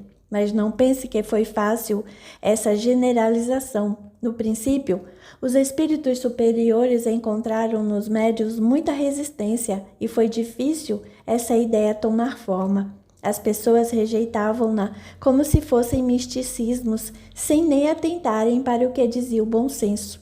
Patrícia interrompeu, continuou sem entender. Se na codificação espírita os espíritos usaram desses termos, por que só tempos depois vieram a mudar a linguagem? Esperava por essa pergunta, e mais uma vez quem responde é Kardec. Veja aqui o que ele diz ainda na introdução deste livro. Patrícia leu. Os espíritos superiores procedem nas suas revelações com uma extrema sabedoria.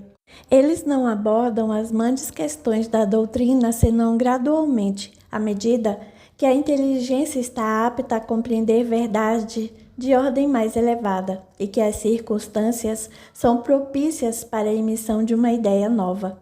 Por este trecho você pode perceber o método de Kardec. Ele sabia que os espíritos estavam falando de acordo com uma época, de acordo com o que a humanidade poderia entender no século passado. O codificador sabia que quando o tempo fosse favorável, novas revelações iriam acontecer e que a verdade sempre se impõe sobre qualquer obstáculo. Hoje em dia, falar que Deus castiga mostra completa ignorância sobre a natureza divina. O que naquela época foi facilmente aceitável, hoje, com a mente mais avançada da humanidade, torna-se intolerante afirmar. Kardec sabia que muitas coisas novas iriam surgir, completando e até mesmo retificando o que ele disse naquela época. Todavia, sem ferir nem abalar os princípios básicos do Espiritismo, que são imutáveis e universais. Quais são esses princípios, Rodolfo? Os princípios básicos do Espiritismo são a vida após a morte, a reencarnação como oportunidade única de progresso, a comunicabilidade dos espíritos com o mundo corporal, a pluralidade dos mundos habitados e a crença num Deus único, imutável, soberanamente justo e bom. Isso jamais será abalado, pois o tempo mostra que são verdades eternas. Entendi. Mas ainda sobre o karma, se for verdade que ele não existe como algo fatal, como entender o que minha mãe passa sem nunca ter feito mal a ninguém? A Silvia uma vez me explicou, mas não estou totalmente convencida. E onde fica aquela crença que vemos em muitos livros a respeito de que todos estão aqui para pagar débitos do passado? Tenho tantas dúvidas. É que você está muito presa à visão materialista das coisas. A crença de que viemos aqui para pagar débitos, além de incorreta, é uma maneira muito primitiva de entender a justiça divina. O que Silvia lhe explicou está certo. Ninguém paga nada, porque ninguém deve nada a ninguém, apenas a própria consciência. Os sofrimentos são resultado das crenças, pensamentos e atitudes que ainda não se modificaram no bem, no otimismo e na fé. O sofrimento não é a cobrança de débitos do passado, e sim o chamamento divino para a evolução e a mudança para melhor. Ocorre que nossas crenças no mal vêm de muito longe e se repetem de encarnação a encarnação. Enquanto não as mudarmos, sofreremos da mesma forma. Esse é o único e verdadeiro karma que existe. Sua mãe nunca fez o mal a ninguém, todavia se está sofrendo, é porque vem fazendo mal a si mesma. Provavelmente, antes de reencarnar, prometeu mudar, buscar o bem, evoluir pelo amor, auxiliando o próprio espírito com a busca da espiritualidade e da sabedoria. Uma vez aqui, se acomodou em vez de buscar ser feliz e aprender como as leis universais funcionam. Ela fez o oposto, preferiu ser a vítima e continuou a alimentar a crença do mal. Patrícia protestou, e como outras pessoas que vivem do mesmo modo que minha mãe ou até em condição pior, estão bem com saúde? Nos olhos da jovem, uma lágrima teimava em cair. Muito será pedido a quem muito recebeu. Deus respeita o nível de evolução de cada um. Ele não pede aquilo que a pessoa ainda não é capaz de oferecer. Você exigiria que uma criança agisse como um adulto? É claro que não, imagine. Assim é que Deus age. Sua mãe chegou a um nível de evolução que não lhe permite mais ter certas atitudes. Então vem o sofrimento. Sempre que a pessoa age fora do seu nível de evolução espiritual, a natureza não a protege mais. Por isso a pessoa sofre as consequências. Acredite, quem não usa o bem que tem vai sofrer a interferência do mal. Patrícia havia entendido, porém chorava muito.